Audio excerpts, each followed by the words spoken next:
Boa noite. Para fazermos, então, a palestra de encerramento, nós estamos com o professor Aryeh Kakovitz, que é do Departamento de Relações Internacionais da Universidade Hebraica de Jerusalém, em Israel. O professor Aryeh as pesquisas dele nos últimos anos falam exatamente sobre fronteiras pacíficas e fluxos ilícitos dentro dessas fronteiras pacíficas, e exatamente quando um seminário na Tríplice Fronteira, que vamos discutir a questão de ilícitos em fronteiras, vamos discutir o que a gente precisa para ter uma integração em fronteira, então chamamos alguém para trazer essa visão um pouco mais ampliada do que são esses ilícitos em fronteiras, olhando não só para a nossa Tríplice Fronteira, ele tem estudos que fazem sobre isso, mas olhando para as fronteiras de maneira geral no globo. Então eu chamo o professor Aryeh para fazer uso da palavra e a gente começa.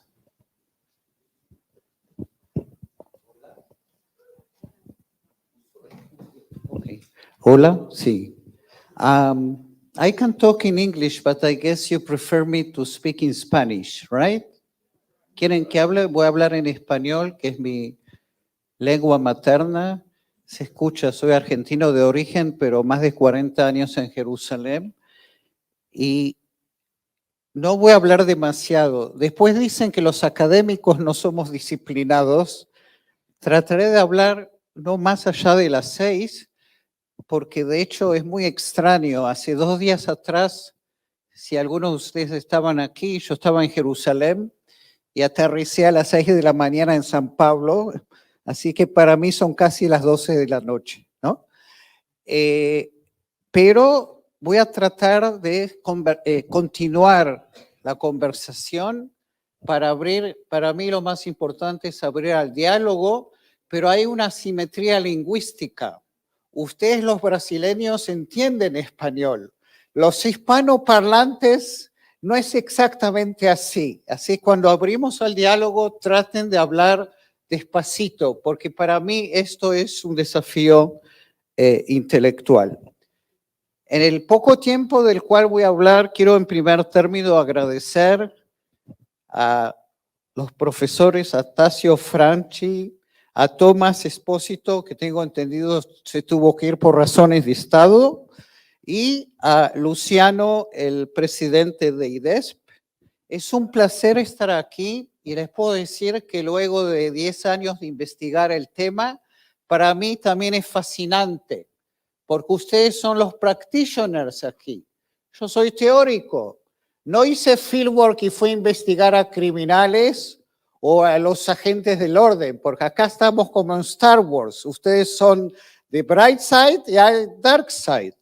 Entonces, para mí, y realmente me disculpo no haber podido participar en los 3 días, porque por razones de salud, como ocurrió a millones de personas en el mundo, salió que logré llegar hoy.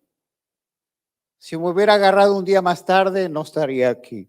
Es serendipity, es parte de lo que ocurre hoy día en el mundo. Y de hecho, lo poco que pude participar por control remoto, hay temas que han vuelto, es decir, la conferencia comenzó con Ariel hablando y con Tomás hablando de la relevancia de Itaipú, y en la última mesa volvimos al tema, cuando está también ahí la seguridad amenazada quizás por criminales. Y hay otros temas que han salido. Daniel habló de la geografía en el término de la seguridad marítima.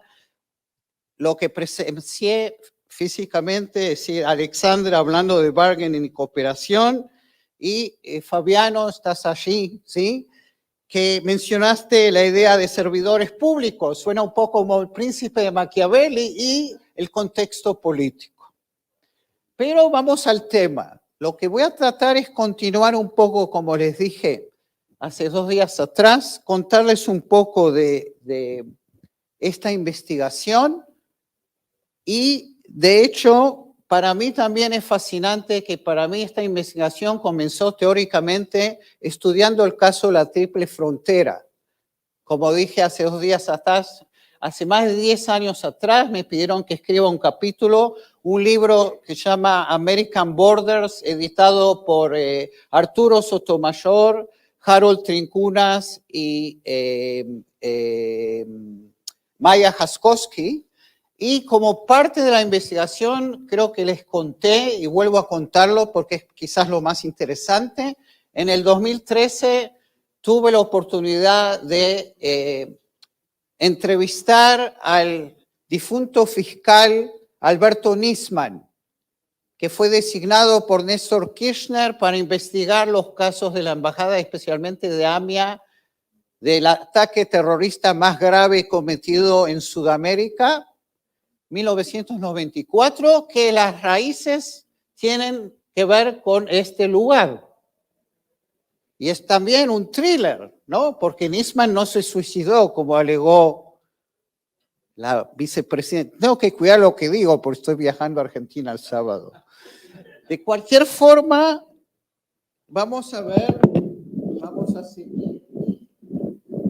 Este es el título del libro. A los académicos nos gusta vender la mercadería. El libro no lo escribí solo, lo escribí con 3 doctorantes míos que son doctores, no les viene mal porque esto salió en Cambridge.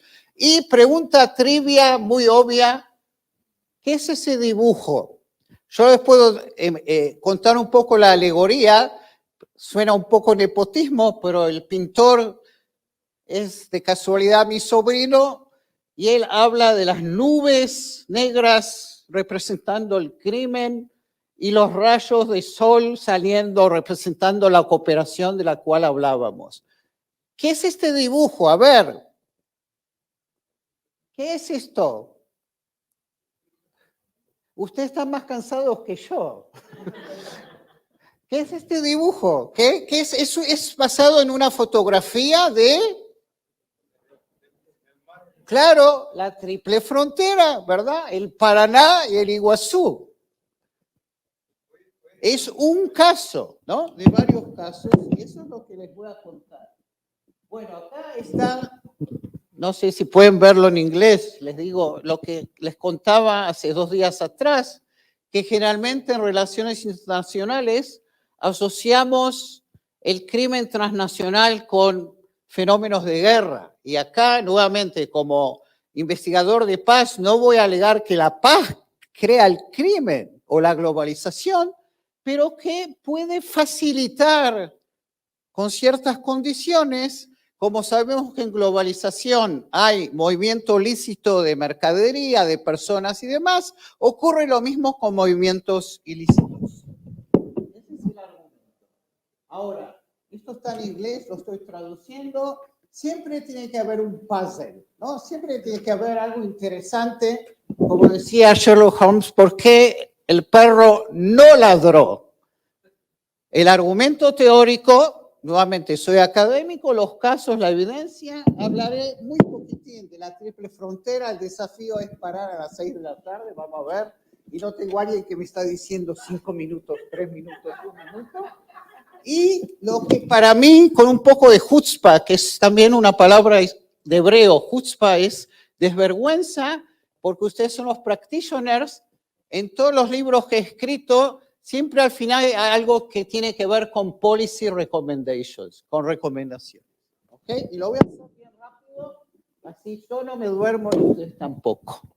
El puzzle es la realidad de fronteras pacíficas y flujos transnacionales ilícitos. Tráfico de personas, tráfico de drogas, tráfico de armamentos y terrorismo. La acción es la acción representada por lo que en inglés llamamos BNCA, Violent Non-State Actors, que son organizaciones criminales transnacionales, ustedes lo saben mejor que yo, están obviamente del otro lado, y células terroristas, y a veces tienen uno que ver con el otro, ¿verdad? Porque la diferencia entre terroristas, guerrilleros, criminales, lo digo también como latino, que de hecho la lógica de lo que se llaman TCOs es muy parecida a veces a la lógica de las transnacionales. Quieren hacer dinero en ambos casos. Ahora, lo que ocurre muchas veces es que estos actores no estatales hacen uso de lo que en inglés llamamos, como existe en economía, el arbitraje. En economía, el arbitraje jurisdiccional, es decir, aprovechan donde pueden ver los huecos de la ley. Y la realidad, que es una realidad que investigamos esencialmente desde el fin de la Guerra Fría, porque obviamente acá en América Latina la paz existe mucho antes. Estoy hablando de mi propia mercadería, que yo he escrito sobre la larga paz de América del Sur, pero en otras regiones del mundo, fronteras pacíficas, es un fenómeno, no hablamos ahora de Ucrania, obviamente, es un fenómeno relativamente reciente. Y la pregunta de investigación que todo trabajo académico debe tenerla, sobre cuáles condiciones, fronteras pacíficas, permiten la ocurrencia y proliferación de flujos transnacionales ilícitos que son acarreados por actores violentos no estatales que incluyen terroristas y criminales.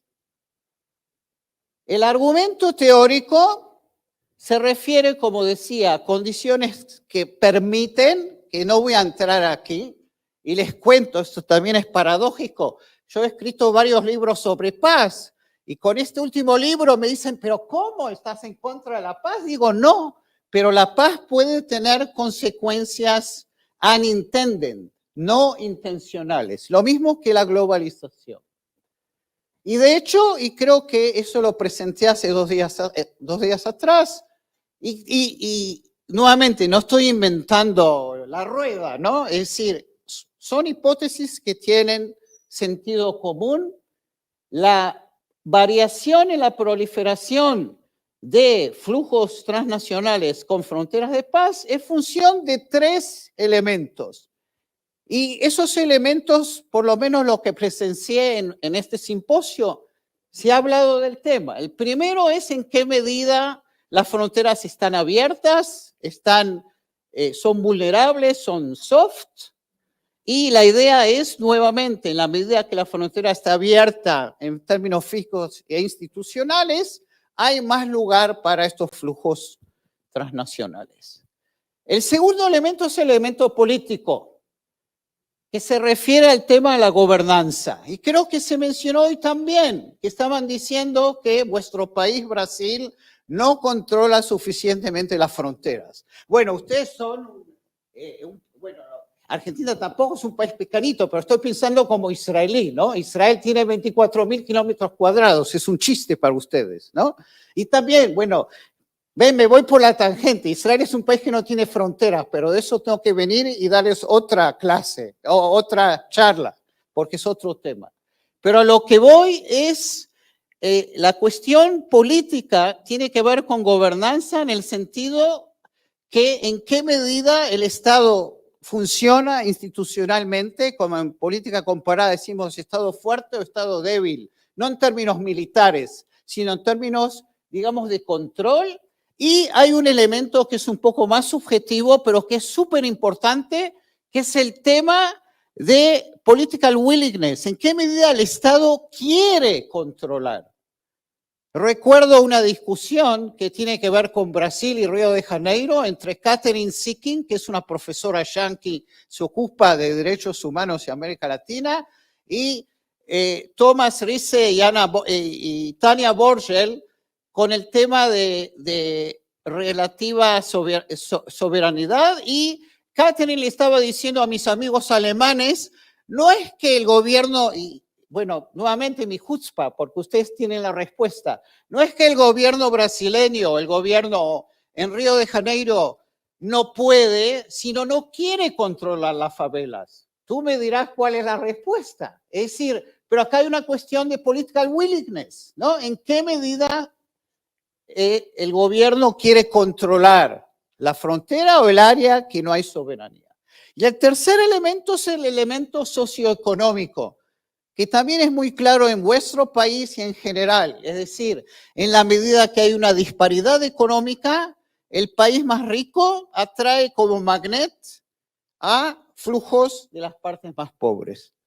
Guay, miro, quedan 10 minutos, ¿no? Tengo que ser coherente. Bueno, ahora, los casos, para darles una idea, y yo acá les traigo acá un elemento comparativo, tanto de las Américas como más allá, lo poco que pueden ver, los casos que tomamos en este libro se refieren a Estados Unidos, Canadá, a las Américas, que como latino yo lo tomo como vocación, no acepto que los yanquis dicen América, es una barbaridad, porque América va desde Alaska hasta Tierra del Fuego. Entonces los casos incluyen Estados Unidos, Canadá, Estados Unidos, México, el Triángulo del Norte, que los países de América Central más complicados, Guatemala, Salvador, Honduras, las fronteras de Colombia, el caso del TBA, así lo llamamos en inglés, Tri-Border Area, la triple frontera, y más allá, al revés de que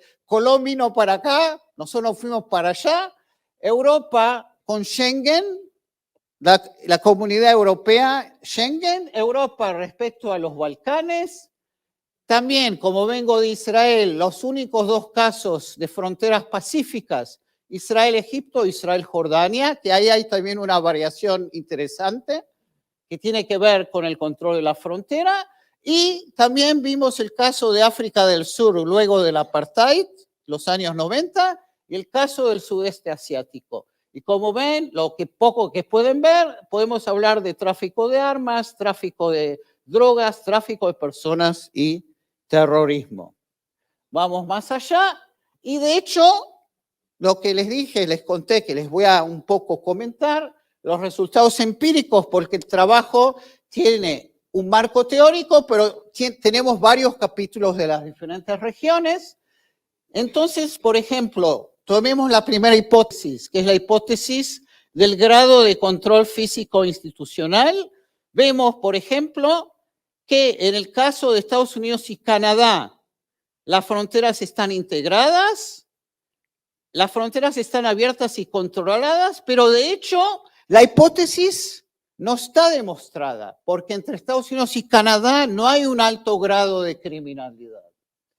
El caso de Estados Unidos-México, y alguien le tiene que contar al expresidente Trump, y a mí me encanta decir eso, el expresidente Trump, es que cuando él quería hacer el muro ya estaba, la tercera parte. De hecho, entre Estados Unidos y México tenemos una frontera parcialmente fortificada, pero asimismo, es decir, eso no impide el tráfico ilícito, que para el caso va en ambas direcciones, ¿no? Porque nosotros estamos acostumbrados a pensar también de ver Netflix y demás, que son drogas y inmigrantes ilegales, pero hay un montón de armas que vienen de Estados Unidos para abajo porque Estados Unidos no tiene la voluntad política de controlar. Entonces, el caso de Estados Unidos-México tampoco demuestra la hipótesis, que de hecho les cuento en mi estilo, no todas las hipótesis trabajan perfectamente, pero en otros casos sí lo vemos en el caso de Colombia, con fronteras muy porosas, lo vemos en cierta medida aquí, y aquí ustedes me pueden corregir porque ustedes son los que saben mejor que nosotros. En el caso de la Unión Europea, por ejemplo, respecto a Schengen, lo vemos respecto a terrorismo y el tráfico de personas o el contrabando de personas. Lo vemos menos en términos de tráfico de drogas porque de hecho la Unión Europea es como una confederación. Entonces ahí no está el arbitraje jurisdiccional, que se puede aprovechar diferentes leyes en diferentes países. Ahora, es interesante que lo vemos, por ejemplo, entre Israel y Egipto, hasta que Israel erige una muralla en la frontera, había tráfico de personas, tráfico de drogas. Una vez que se erige esa muralla, eso baja. Lo mismo con Jordania. Lo vemos en el caso de África del Sur, donde la meca es obviamente Sudáfrica frente a los países vecinos. Lo vemos en el caso del sudeste asiático, cuando nuevamente, generalmente Tailandia es la meca para los países vecinos. Esa es la primera hipótesis. La segunda hipótesis, cuando nos referimos al grado de gobernanza, vemos, por ejemplo, que en el caso de Estados Unidos-Canadá funciona. Vemos que en el caso de Estados Unidos-México funciona al revés, es decir, no funciona porque Estados Unidos no tiene la voluntad política y México no es precisamente un país que maneja completamente la frontera. Lo vemos en el caso colombiano, lo vemos nuevamente en el caso del TV aquí, pero acá quiero cuidarme de lo que digo. Yo creo que el problema es esencialmente Ciudad del Este, Paraguay, comparado con Brasil y Argentina. Lo vemos en los Balcanes, lo vemos entre Israel y Egipto, entre Israel y Jordania, África del Sur y el sudeste asiático. Es decir, en la mayoría de los casos, la hipótesis se corrobora y acá se ve un poco mejor. La tercera hipótesis respecto a las condiciones socioeconómicas, pues vemos, por ejemplo, Estados Unidos, Canadá, la situación de criminalidad transnacional es mucho menor porque ambos países son ricos y desarrollados. En el caso de Estados Unidos, México, vemos la disparidad económica muy, muy grave, muy, muy grande. Lo vemos en el caso del Triángulo del Norte en América Central, lo vemos en el caso colombiano, lo vemos aquí, Paraguay más pobre y una gran disparidad con respecto a Argentina y con respecto a Brasil. Es interesante que la hipótesis no funciona en el caso de la Unión Europea, sí funciona en el caso entre la Unión Europea y los países de la ex Yugoslavia. Ahí sí vemos los flujos transnacionales. Y nuevamente lo vemos en el caso de África del Sur y en el caso del sudeste asiático. Entonces, como ven, en la mayoría de los casos las hipótesis sí se cumplen, pero no en forma completa.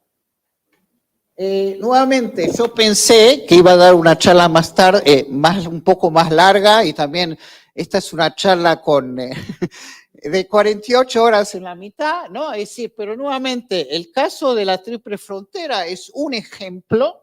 Yo creo que sí se puede ver estas tres hipótesis respecto, es decir, toda mi observación comenzó de la idea de la triple frontera, que una vez que hay Mercosur, una vez que hay una mejora en las relaciones entre Argentina y Brasil, que hay un mayor flujo, entonces hay mayor posibilidad de flujos transnacionales no legales. Lo vemos en el caso de gobernanza, creo que ninguno de los tres países se llevan flying colors en temas de corrupción, ¿no? Creo que Paraguay está peor, Argentina creo que está peor que Brasil, es decir, no es un tema del cual se pueden enorgullecer los tres países y las condiciones socioeconómicas es muy claro. Entonces, para concluir y demostrarles que se puede hablar en 20 minutos, respecto a las recomendaciones y conclusiones, de hecho, al final del trabajo, sugerimos una serie de recomendaciones. Nuevamente, algunas pueden ser muy commonsensical, ¿no? De sentido común. Por eso a mí siempre cuando, es decir, yo 30 años que estoy en esta profesión, a pesar que soy sordo del lado izquierdo, me gusta escuchar, ¿no? No solamente vender la mercadería, pero ¿a qué nos referimos? Y creo que nuevamente tiene esto mucho que ver con los temas elegidos para este simposio. Por ejemplo, ser consciente de los dilemas normativos de seguridad humana respecto a fronteras pacíficas y flujos ilícitos. Porque a veces hay dilemas, y ustedes lo saben mejor que yo. Ven mi chutzpah, para mí también, esto es fascinante, ¿no? Como que le estoy dando una charla académica de cosas que ustedes tienen, son parte de vuestra labor. Por ejemplo, hay un dilema normativo en el hecho de controlar más la frontera y promover derechos humanos como el derecho cada uno puede andar por donde quiera. Les cuento, nuevamente con digresión, que todo el tiempo hago digresión, que la tercera condición de Kant, pero hay que traducirlo a Kant porque no se le entiende, es el derecho a la hospitalidad. es decir, que todos los seres humanos tenemos la posibilidad de movernos libremente a través de la frontera. Es un derecho humano, pero eso puede contradecir la necesidad de mantener la seguridad en la frontera. Y yo creo la palabra en portugués, seguranza. Bueno, yo vengo de Israel, que tenemos obsesión con el tema de seguridad, ¿no? Entonces acá hay una posible contradicción. Un segundo punto, abrir las fronteras y al mismo tiempo tratar de discourage, confrontar la criminalidad transnacional. Acá yo tuve en un momento de discusión con mis autores, son más jóvenes que yo, en ese sentido quizás menos liberales, digo, por ejemplo, legalizar parte de la marihuana o demás. Y acá hay todo un tema, porque en el momento que, y nuevamente, esto hace falta otra conferencia, cuando se legaliza, entonces eso saca la motivación de criminalidad. Tercer punto, y nuevamente acá a veces uno puede ser un poco provocativo, y eso es algo que también aprendí de colegas. En la academia podemos jugar, decir, puedo citar la Ann Clunan, es idea de Ann, pero yo tomo la responsabilidad. Viendo, por ejemplo, el caso de FARC, que hoy día ya no existe, hoy día están las bandas criminales, y hay algunos que son nostálgicos de FARC, porque en su momento FARC controlaba las fronteras, en el sentido que en términos de seguridad humana, puede ocurrir, nuevamente, no por razones de altruismo, que estos actores violentos no estatales a veces funcionan o tienen roles de gobernanza cuando el Estado no existe, ¿no? Que lo vimos en estos años de COVID, que los criminales van y dan las mascarillas o dan... Es decir, acá hay también una cierta paradoja, ¿no? Cuando el Estado no está, a veces actores criminales pueden tomar el rol de gobernanza positiva. Y nuevamente, una cuarta recomendación, los temas de frontera, de seguridad de frontera, tienen que estar basados en una visión,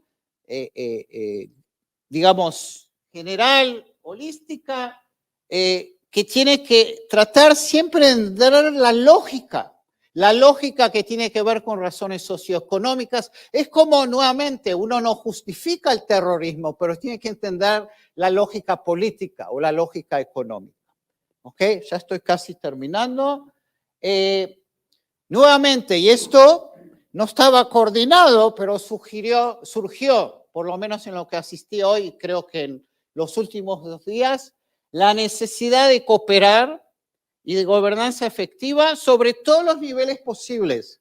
Y esto surgió acá, es decir, en forma muy clara, inclusive a niveles subnacionales, a nivel nacional, a nivel internacional, es decir, cooperación binacional o trinacional como aquí en la región, regional, nivel de América Latina, Mercosur, y global.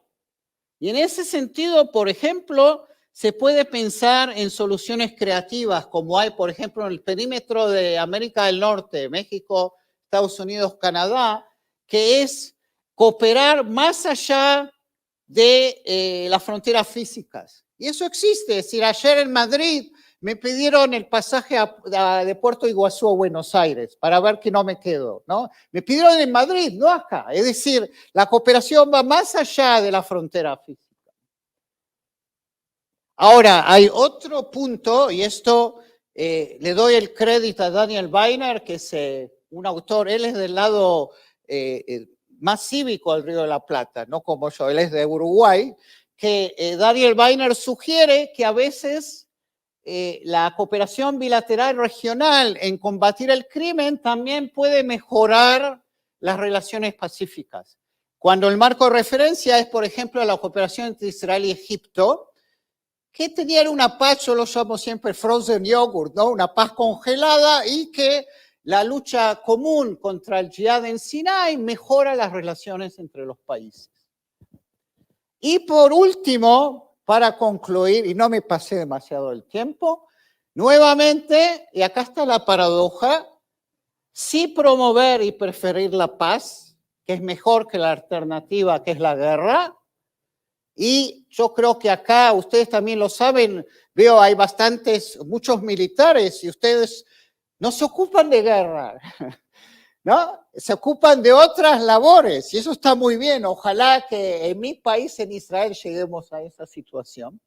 Pero sí ser consciente que puede haber intenciones o consecuencias no intencionales, ¿no? Nuevamente, preferir la paz a la guerra, pero ser consciente y ser un poco menos naive, ¿cómo se dice en español? Ingenuo. Ingenuos en portugués, que ustedes cantan. Entonces, yo creo que con eso vemos también posibilidad de relaciones interesantes y nuevamente el ejercicio que nuevamente les agradezco dar la oportunidad de contarles un poco de esto, es que muchos de los problemas que ustedes se ocupan aquí en las fronteras de Brasil, con Argentina, con Paraguay, con Colombia, bueno, Brasil tiene fronteras con casi toda América del Sur, eso agradezcanle al varón de Río Branco, ¿no? Salvo Chile y Ecuador.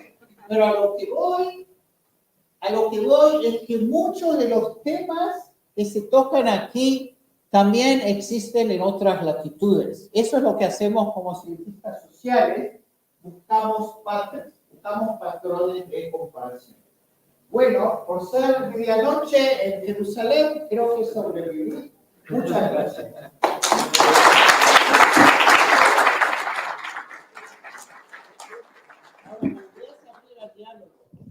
E tu traduces se não entendo? Sim, eu traduzo.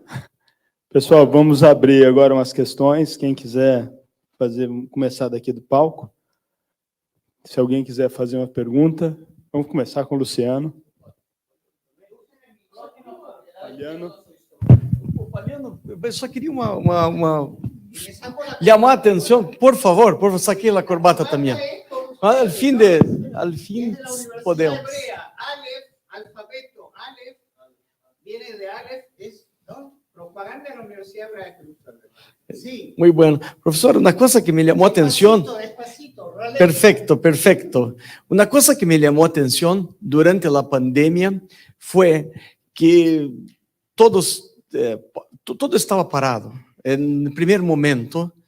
Y en un primer momento, las fronteras estaban cerradas, no solamente securitizadas, pero cerradas. Un movimiento que nunca habíamos visto. Y, o que me llama a atención, en un primer momento, el crimen también paró, también estaba estático. No tuvimos movimientos criminales. Este momento duró como 15 días. Las fronteras quedaron cerradas como 3 meses. Y en 15 días después, con toda securitización, con todo cierre de fronteras, el crimen siguió. Y siguió muy fuerte. ¿Cómo tú analizarías un tema como este? También vivimos quizás un momento de crimen fluido y un poco de paz, porque no teníamos pelea entre las policías, entre los grupos, porque estaban todos cerrados, todos ocupados con la pandemia. Perdón. Sí, yo creo que es hacemos ping-pong, ¿no? O hacemos ping-pong. Yo creo que es una pregunta interesante. Ahora, mira, aquí en esta investigación, y también se vio reflejada en este simposio, que hay un elemento físico de cruce de fronteras, pero el crimen, como decimos en lunfardo, le busca la vuelta. Es decir, hay elementos que son globales, virtuales, cibernéticos, etcétera, más allá que en la criminalidad tienes el elemento transnacional, pero tienes esencialmente el elemento dentro. Entonces, como digo, que transnacionales se adoptan, también criminales se adoptan, entonces van a empezar a producir mascarillas falsas o medicina falsa, es decir, y de alguna forma también van a tratar de aprovechar, es como nuevos ventures, ¿no? Entonces, por un lado, al cerrarse la frontera, entonces no hay ni flujos lícitos ni ilícitos, pero por otro lado eso no implica que no haya criminalidad. Y hay un segundo elemento que por lo que he estudiado también en términos de pobreza y desigualdad, sí, la criminalidad está directamente relacionada con la situación socioeconómica, lo que vimos en los últimos 2 años y lamentablemente, nuevamente, y es una pregunta que tú formulas acá en Brasil o en América Latina, en Israel tenemos quizás otra agenda porque estamos en el norte y somos más ricos y demás, pero esto ha afectado tanto que tienes todavía mayor posibilidad de criminalidad en el sentido que hay más pobreza, hay más desigualdad por el COVID. Entonces no hay una contradicción, la realidad es contradictoria. Las fronteras se cierran, pero los criminales van a encontrar otros venios y de acá la labor que ustedes tienen, la labor santa, diría yo, de confrontar estos peligros y desafíos.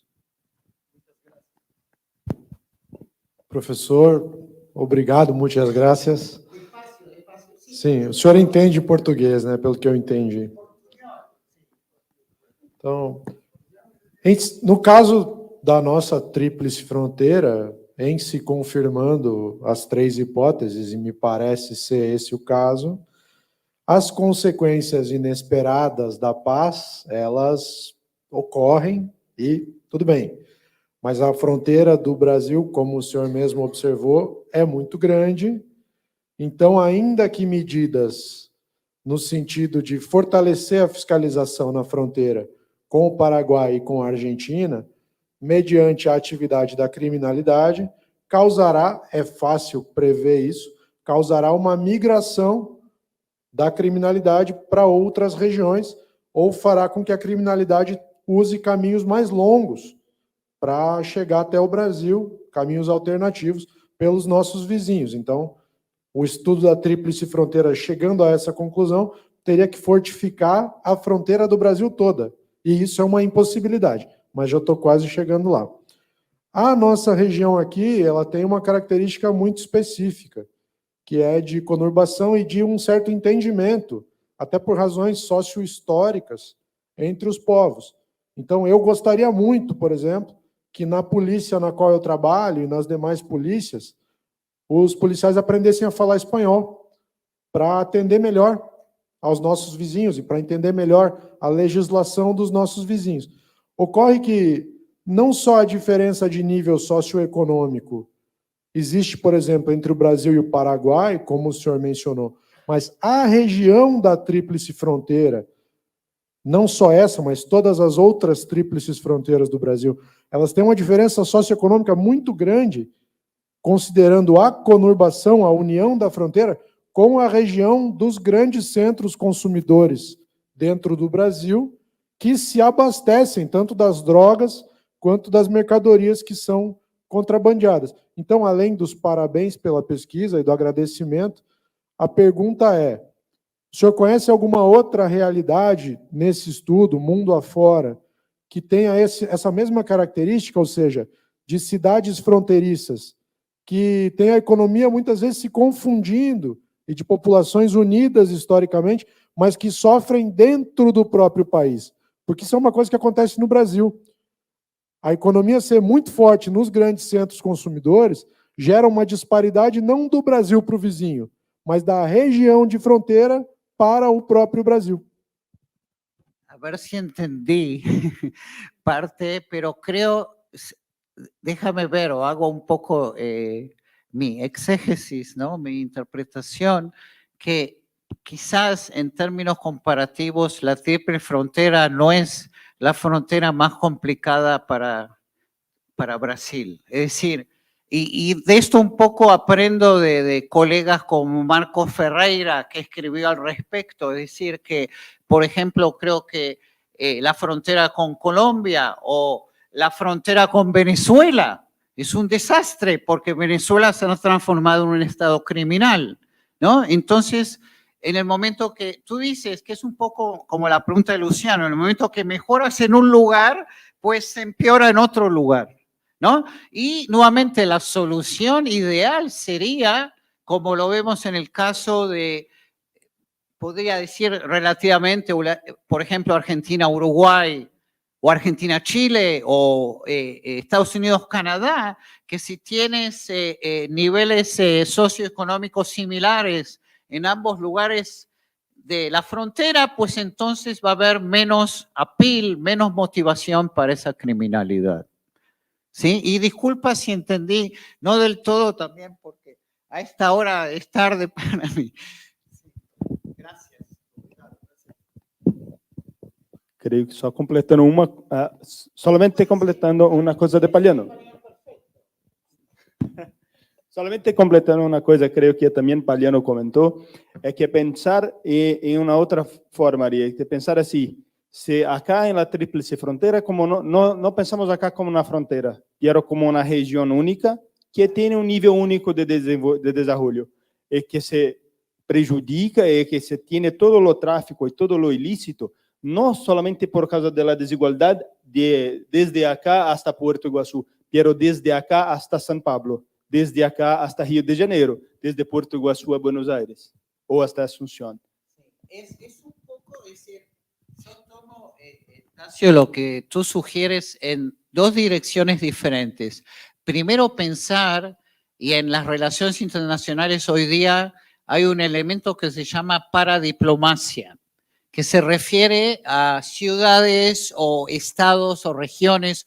Por ejemplo, se habla entre, suponte, British Columbia y Washington State, Estados Unidos. Es decir, y de alguna forma, al principio pensé que tú te referías a que podemos hablar de la Triple Frontera como una región, es decir, una región en términos de las relaciones económicas que tenéis entre Foz de Iguazú, Ciudad del Este, mucho más que con Puerto Iguazú, pero tú, ¿qué es lo que hacemos también los académicos? Complicamos las cosas, tú dices, esto es literalmente una cabeza de puente que va más allá. Es decir, de Puerto Iguazú tú puedes seguir a Buenos Aires y de Foz de Iguazú tú puedes seguir a Sao Paulo. Entonces, eso hace que, digamos, es como en círculos concéntricos, ¿no? O las babushkos. Bueno, hoy día hablar de Rusia algo bueno, ¿no? Pero las babushkos, uno dentro de la otra, ¿no? Que hace que haya un montón de niveles de interdependencia. Entonces, yo creo que hay dos elementos que tenemos que tomar en cuenta.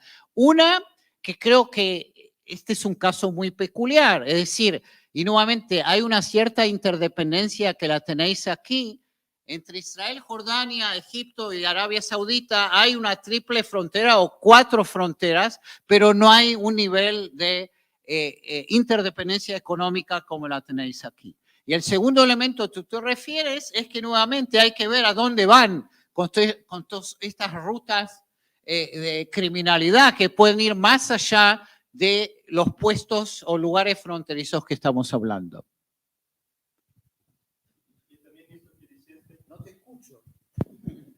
Sim, também isto que disseste da hipótese, da terceira hipótese, de que são a desigualdade que causa também o fluxo de ilícito. De pensar que essa desigualdade está de acá hasta a capital. Mira, hay dos elementos, nuevamente, a mí me gusta cada tantos años cambiar de tema de investigación, pero hay temas que siguen. Yo creo que el tema, es decir, economía política, ¿no? En el sentido de las razones, y esto surgió y es esencial. Entender las motivaciones socioeconómicas. Nuevamente, hay motivaciones políticas, no es que esto sea economía. Y el segundo elemento que también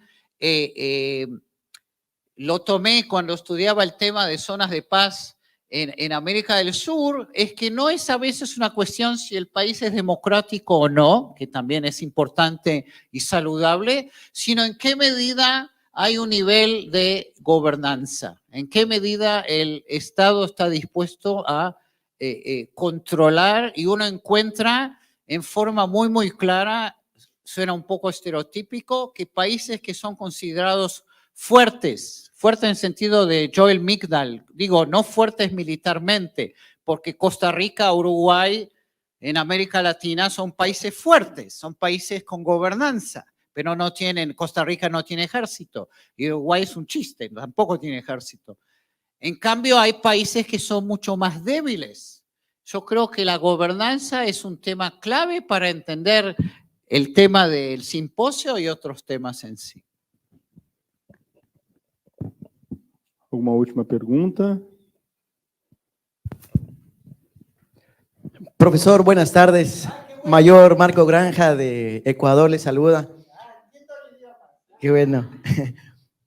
Tengo el placer, el orgullo de estar en las dos orillas. Hace 10 años yo patrullaba la frontera Ecuador-Colombia y yo veía que en el lado ecuatoriano, sin tener bases americanas, controlábamos y no había plantaciones de marihuana en nuestro lado. En el lado colombiano, yo veía que, y le contaba al profesor Tassi una anécdota, que el helicóptero me dejó. Yo pensé que estaba en el lado ecuatoriano y le digo al guía, le digo, pegamos centro, encontramos marihuana en el Ecuador. Y no, el piloto me dejó en el lado equivocado. El punto es que hoy Colombia está en una... eligió un nuevo presidente. Y yo quisiera su opinión. ¿Cómo ve a la Colombia con un gobierno elegido democráticamente a un exguerrillero del M-19 que puede traer problemas a la región? Bueno, mira, el hecho que este fue también, el presidente electo fue también alcalde de Bogotá, así que capaz algo aprendió en cuanto a gobernanza. Pero lo que te puedo contestar, quizás yéndome por la tangente, es citar y es una cita, esto hay que decirlo en inglés y luego traducirlo al español. Graham Allison, que escribió este libro sobre la crisis de Cuba, ¿no? Essence of Decision. Cuando habla del modelo político burocrático, tiene una frase que siempre se la cuento a mis estudiantes. Where you stand depends on where you sit.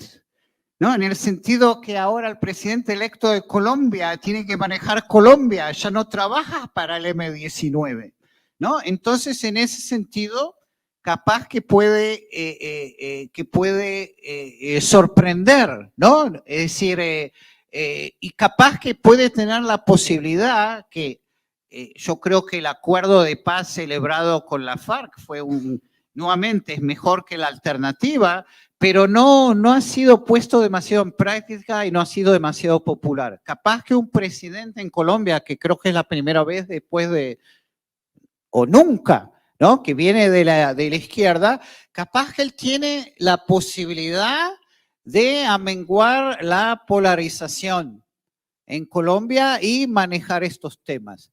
Para hacerte una comparación, porque nuevamente a mí me gusta hacer las comparaciones, como decir, en Israel solamente un político de derecha puede llevar a la paz con los palestinos. Entonces, capaz que en Colombia, un político de izquierda capaz que puede resolver estos problemas. Pero nuevamente no tenemos la bola de cristal, ¿no? Y démosle, como se dice, the benefit of the doubt.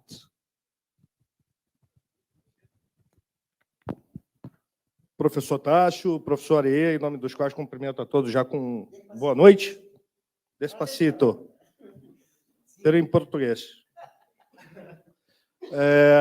Eu sou o coronel de infantaria do Exército Brasileiro, Dr. Zick. Eu sou aluno da Escola Superior de Guerra, do curso de Altos Estudos de Política e Estratégia, que, por coincidência, está visitando a cidade de Foz do Iguaçu.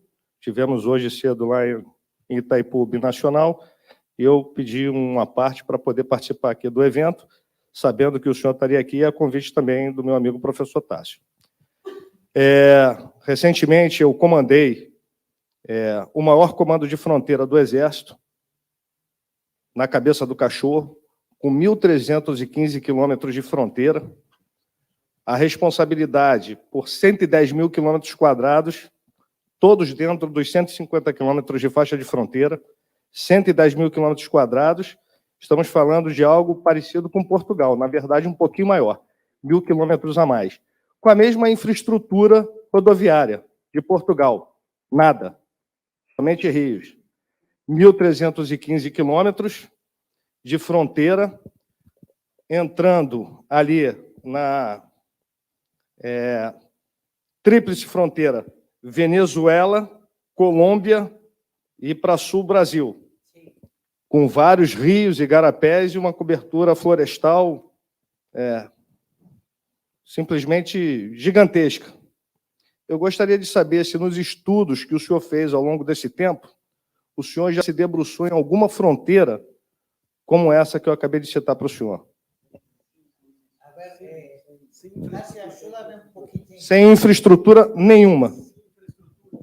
Creo que sí, creo que ele está falando que a diferença que o doutor quer pensar e exponer é o que quando falamos do fluxo do ilícito e pensamos nestes exemplos, quando se pensa em Foz do Iguaçu, se pensa em uma dinâmica de uma fronteira que está muito viva, que tem muitas pessoas, que tem muito comércio, que tem muito isto, então o ilícito está por abaixo de acá. Pero quando se va a uma fronteira como a fronteira amazônica de la Cabeza del Perro, donde hizo su comando, lo que pasa es que los dos lados de la frontera son pobres. Y no tiene grandes ciudades, y no tiene nada, pero tiene los corredores de ilícitos muy fuertes en el mismo lado. Sí, mira, ¿quieres agregar? Sim. Em 4 operações ao longo de 2 anos, nós conseguimos apreender 5 toneladas de skunk e mais ou menos 20 quilos de PBC. Sí. Produzido num país vizinho e transportado por narco-guerrilheiro. Sí. Então, acrescenta-se esse tipo de elemento aí dentro do cenário para o senhor poder aprofundar. Mira, en términos ideales, nuevamente la respuesta sería que si tú traes, y yo creo acá, uno de los patrocinadores es Itaipú, ¿no? Itaipú de Desarrollo Sostenible, es decir, Itaipú pionero en hidroeléctrico y demás. Si tú traes progreso económico a ambos lados de la frontera, pues vas a tener menos trabajo tú, ¿no? Es decir, por un lado. Por otro lado, yo agregaría, capaz soy un poco irónico, lo que he estudiado, inclusive vuestro país, ahora tenés el caso de, ¿cómo se llama? El Amazonas Azul, es decir, las fronteras marítimas y el petróleo que tenéis, eso agrega otro elemento. Y para ver siempre el lado positivo, yo siempre le cuento a mis estudiantes en Israel cuando enseño América Latina que no tienen idea porque ellos piensan que Brasil es carnaval y, ¿no? y fiesta y demás, pero que ustedes tienen este caso increíble del Barón Río Branco. Bueno, acá vamos a entrar en una cuestión diplomática, ¿no? Las misiones, ¿no? Es decir, Barón Río Branco le ganó el Ceballos del lado argentino en un idiota, ¿no? No me citen. Pero a lo que voy es que Brasil ganó, aumentó las fronteras en términos pacíficos mucho más que hizo Bismarck en términos no pacíficos. Entonces, al tener más fronteras, bueno, eso es fruto del éxito diplomático de vuestro canciller, ¿no? Entonces, eso trae, digamos, más trabajo, más fronteras, ¿no? Y yo creo que Brasil es uno de los países que tiene las fronteras más largas del mundo, no con un país, sino con muchos países. Entonces, la única forma de que tú tengas que hacer... buscar trabajo en otro tema es nuevamente que haya un desarrollo económico en ambos lados, que nuevamente si ambos lados son pobres, pues sí vas a tener criminalidad, y si ambos lados son ricos y desarrollados, pues va a haber menos criminalidad. Es muy fácil decirlo en términos académicos, pero yo creo que acá hay una lógica. Al fin y al cabo, yo siempre digo, relaciones internacionales, enseñar o escribir es 90% sentido común, ¿no? Y eso es lo que necesitamos, sentido común.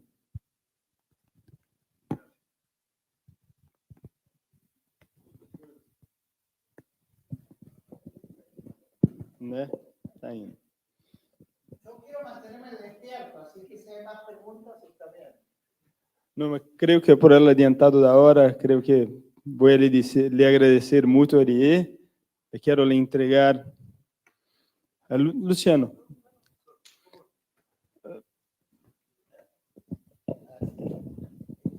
Esto tiene que cruzar la frontera argentina, Buenos Aires y volver a Jerusalén.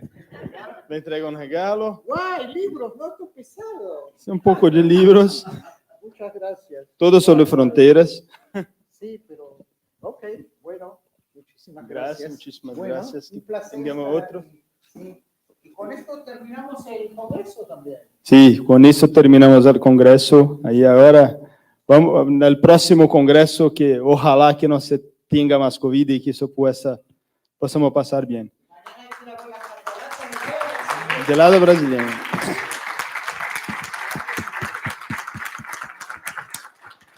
Parabéns. Não, um honor. Luciano. Meus caros, todo mundo já está cansado, para ser breve, fazer um encerramento muito breve, eu gostaria de agradecer enormemente a Itaipu Binacional pelo patrocínio, pelo apoio, pela presença, na figura do Almirante Tinoco, na figura do Coronel Taranto, que nos recebeu, que iniciamos um bom diálogo, que esteve aqui nas mesas, o Almirante Tinoco esteve na mesa de abertura. Então, essa deferência, estar junto, estar aqui para conversar conosco, é muito bom poder contar com essa iniciativa das empresas também apoiar esse tipo de iniciativa, esse tipo de debate. Queria agradecer enormemente a todas as agências, seja o Exército, a PRF, a PF, a ABIN, Ministério Público, a Polícia Rodoviária, a Polícia Militar Rodoviária do Estado de São Paulo, todos que aqui estiveram conosco, todas as agências que estiveram conosco aqui e que fizeram esse evento possível.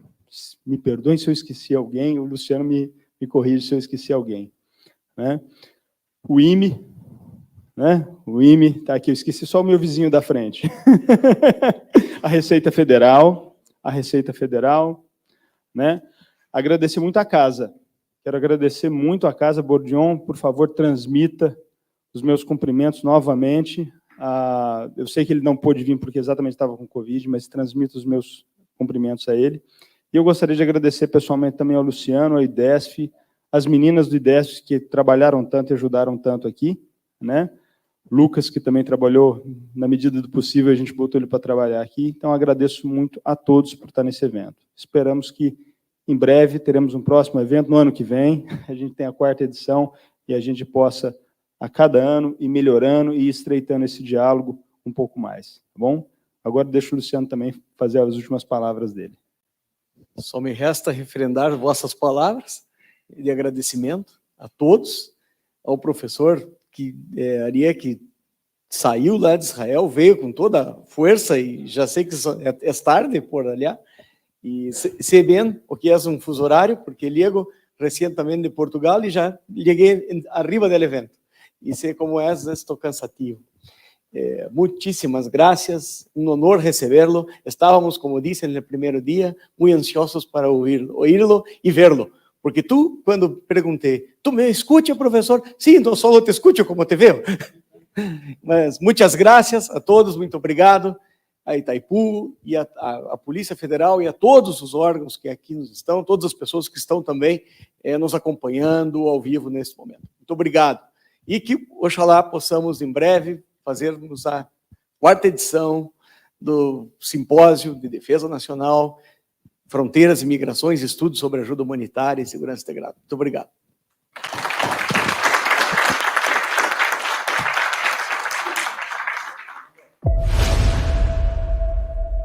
Eu sou a usina hidrelétrica de Itaipu. Sou fruto da união de 2 povos. E esse encontro poderoso gerou tanta energia que sou capaz de impulsionar boa parte do Brasil e quase todo o Paraguai. Eu ilumino, transformo, integro desenvolvimento e respeito ao meio ambiente, na proteção das matas ciliares, dos rios e das nascentes, na criação de refúgios biológicos e no cuidado com o futuro. Até hoje, sou a usina que mais produziu energia limpa e renovável no planeta. E capturo uma imensa quantidade de CO2 da atmosfera, preservando a mata nativa e a biodiversidade com toda a força que eu puder gerar. Eu sou Itaipu Binacional. Sou mais do que energia, sou desenvolvimento sustentável.